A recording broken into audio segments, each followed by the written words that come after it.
యెషయా గ్రంథము 58వ అధ్యాయము 11వ వచనము. యెహోవా నిన్ను నిత్యము నడిపించును, క్షామకాలమున ఆయన నిన్ను తృప్తిపరిచి నీ ఎముకలను బలపరుచును. ప్రియులారా, దేవుని వాగ్దాన వాక్యము నిశ్చయముగా ఆయన నిత్యము నడిపించే దేవుడై ఉన్నాడు.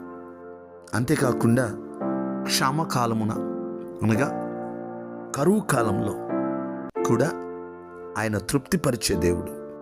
ఇస్సాకును కరువు కాలంలో పోషించి నూరంతల ఫలము అనుగ్రహించిన దేవుడు. ఆయన తృప్తిపరిచి మన ఎముకలను బలపరచువాడై ఉన్నాడు. ప్రార్థన. సకల ఆశీర్వాదములకు కారణభూతుడా మా దేవా, మీకు వందనాలు, స్తోత్రాలు. నిశ్చయముగా నిత్యము నడిపించే దేవుడవు.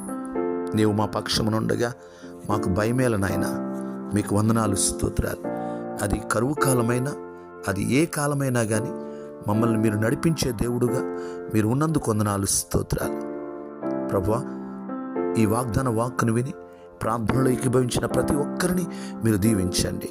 వారి ప్రతి అవసరమును తీర్చండి. మీ హస్తం వారికి తోడుగా ఉంచండి. ఈ దినమంతా మీ సన్నిధి తోడుగా ఉంచండి. ప్రభువా, మీకు వందనాలు అయ్యా. ప్రతి విషయంలో మీరు వారిని నడిపించమని, మీరే మహిమ పొందమని మీకు వందనాలు చెల్లిస్తూ యేసయ్య నామములో ప్రార్థించి స్తుతించి అడిగి వేడుకుంటున్నాం పరమ తండ్రి. ఆమేన్.